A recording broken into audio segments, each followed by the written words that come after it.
Welcome back to my YouTube channel. तो इस video में हम एक टॉपिक पे बात करने जा रहे हैं जो कि कॉन्ट्रेक्चुअल के लिए इंटरव्यू जो है उस दिन के लिए बहुत इंपॉर्टेंट हो जाती है, ड्रेस कोड मेल और फीमेल के लिए। और उस दिन हमें पूरे दिन भर इंटरव्यू के दिन हमें किन किन बातों का ध्यान रखना है ताकि हमें जो है विद्यालय जो है संगठन जो है विद्यालय लेवल के जो वर्किंग स्टाफ हैं या फिर जो पैनल में है वो आपको ऑब्जर्व कर रहे होते हैं, आप होल डे ऑब्जर्वेशन में रहते हैं, आप किन किन बातों का ध्यान रखना है वो मैं आपके साथ शेयर करने जा रहा हूँ। इससे पहले मैं बता दूं कि मैं केंद्रीय विद्यालय आयुषी बरौनी में अभी मैं यहाँ पे एक टीचर के रूप में हूँ। और इससे पहले लास्ट ईयर मैं खुद एक कॉन्ट्रैक्ट टीचर के रूप में काम कर रहा था, जो कि स्कूल है वो पीएम श्री केंद्रीय विद्यालय कंकड़बाग, और उस कंकड़बाग में काम कर रहा था। उसके साथ साथ मैंने कंकड़बाग के साथ साथ मैं आईटी बिहटा पटना, झाझा, जमुई और ये दानापुर और मोकामा बेली रोड, इन सारे विद्यालयों में मैंने इंटरव्यू दिया था कॉन्ट्रैक्ट के लिए। और दो तीन विद्यालय में से मुझे कॉल आया था, तो मैं जहाँ रह रहा था उससे सबसे पास कंकड़बाग था, तो मैं कंकड़बाग स्कूल ज्वाइन किया था। और वहाँ 8-9 महीने काम करने के बाद मेरी जो है वो ज्वाइनिंग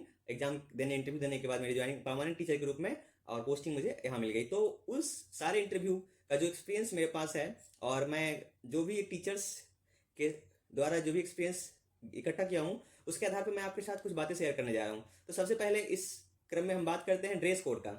तो ड्रेस कोड जो है मेल के लिए इंटरव्यू के दिन आपका ड्रेस कोड ऐसा होना चाहिए जो कि एक फॉर्मल प्लेस, आप इंटरव्यू देने आ रहे हैं फॉर्मल प्लेस के लिए, आपका ड्रेस कोड हमेशा ये शो होना चाहिए कि आप फॉर्मल ड्रेस पहन के आए। मेल के लिए मैं बात कर रहा हूँ, आप जीन्स पहन करके आ सकते हैं तो आप ऐसा जीन्स पहने जिससे वो एक्सीडेंटल जीन्स ना हो, जो आजकल जो कार्गो ना हो, ये सब जीन्स आपको ये कैरी नहीं करना है। अगर आप जीन्स पहन के आना चाहते हैं तो वो एक प्रॉपर जीन्स जो होता है, प्लेन जीन्स, आप वो कैरी कर सकते हैं।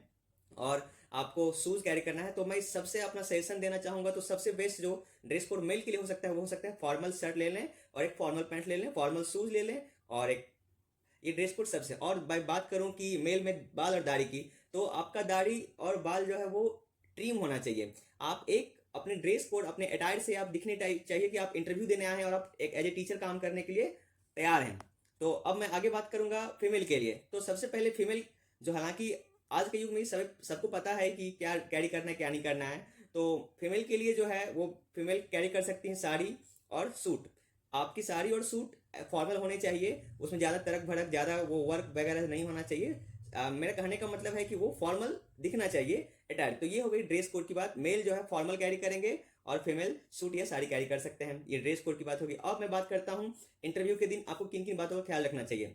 तो इसमें सबसे पहले इंटरव्यू के दिन आपको जो है विद्यालय परिसर में इंटरव्यू का जैसे समय 9 बजे रखा गया, मैं आयुषी बरौनी की बात कर रहा हूँ, तो आपको जो है लगभग 1-1.5 घंटे पहले आपको स्कूल में आ जाना चाहिए और अपने वहाँ पे आने के लिए तैयार होना चाहिए, क्योंकि रास्ते में ट्रैफिक या फिर कुछ भी जो हम सोचे नहीं हो सकते हैं वो ना हो जल्दीबाजी में। तो हमें अपने घर से एक सही समय पर निकलना चाहिए ताकि हम इंटरव्यू जो वेन्यू हमारा स्कूल है उसमें हम लगभग 1-1.5 घंटे पहले आकर के वहाँ पे आ जाए, खुद को रेस्ट कर ले उस माहौल में, उस एटमॉस्फेयर में। क्योंकि इंटरव्यू देने जा रहे हैं, आप एक नौकरी करने के लिए, आप एक पेशे को चुनने जा रहे हैं, तो आप खुद के लिए अंदर से आपको बहुत सारी घबराहट होगी। तो आप जो है वहाँ पे खुद को कंफर्ट करा लें, आप वहाँ जाए, बैठे, पानी पिए, खुद को उस एटमॉस्फेयर में कंफर्ट करा लें। उसके बाद आपके साथ कई साथी आपके वहाँ आए होंगे जिससे आप मिल रहे होंगे, उनसे थोड़ी बातें करें, बात करने से स्ट्रेस दूर होगा। तो सबसे पहली बात क्या ध्यान रखनी है कि आपको इंटरव्यू वेन्यू पे मैक्सिमम या मिनिमम आप जो समय चाहे, तो मतलब मेरा कहने का मतलब आप पहले पहुंचे, आप 9 बजे, कहने का मतलब ठीक 9 बजे या उसके बाद ना पहुंचे। और दूसरी बात, अब आते हैं कि इंटरव्यू हॉल में जाने के बाद सबसे पहले हम जब स्कूल में एंट्री मिलेगी मेरे को, यदि उस दिन देखा जाता है कि रिटर्न एग्जाम का कोई प्रोसीजर नहीं है, रिटर्न करवाना ही है, लेकिन ये विद्यालय के ऊपर निर्भर करता है। यदि कैंडिडेट की संख्या ज़्यादा हो जाती है तो विद्यालय क्या करता है, एक स्क्रूटनी के लिए एक इंटरव्यू से पहले एक रिटर्न एग्जाम लेते हैं।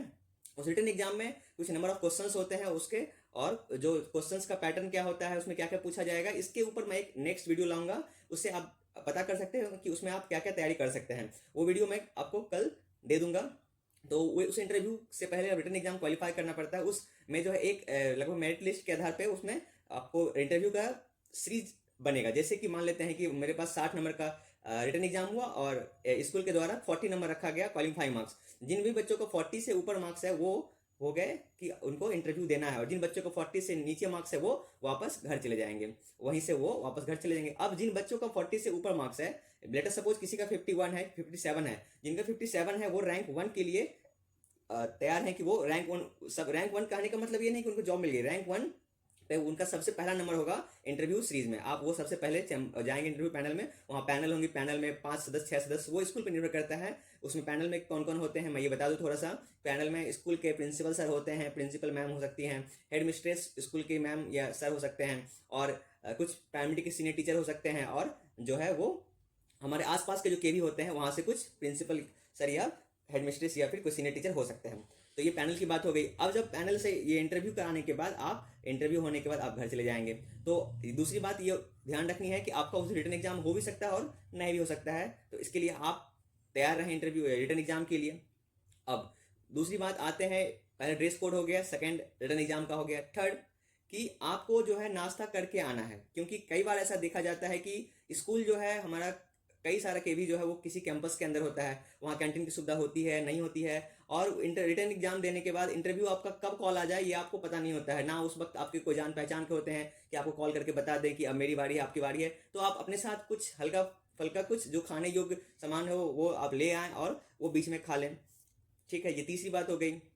मैं अभी जो है वो आपके साथ 3 बातें शेयर की। सबसे पहले ड्रेस कोड की भी बात, फिर इंटरव्यू से पहले रिटर्न एग्जाम की बात, और कुछ हल्का नाश्ते या फिर कुछ स्नैक्स जो आप ले आ सकते हैं अपने बैग में रख ले साथ में, क्योंकि कई बार ऐसा हो सकता है कि आपके कैंपस में कैंटीन ना मिले, वो दूर मिले, तो इसलिए आप अपने साथ रखें ताकि आप भूखे ना रहे और आपका जो है वो प्रॉपर आप इंटरव्यू के लिए तैयार रहें। यदि आप भूखे रहेंगे तो आपका जो है 90 या 80% ध्यान जो है वो आपके ऊपर है, आपको भूख कैसे एडजस्ट करते हैं, ये डिफरेंट पर्सन पे डिफरेंट एबिलिटी होती है।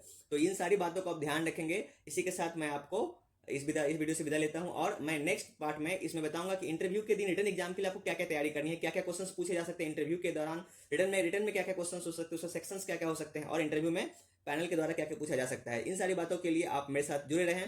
नेक्स्ट पार्ट के लिए सब्सक्राइब करें, चैनल को फॉलो करें, शेयर करें, लाइक करें, कमेंट करें। Thank you, bye.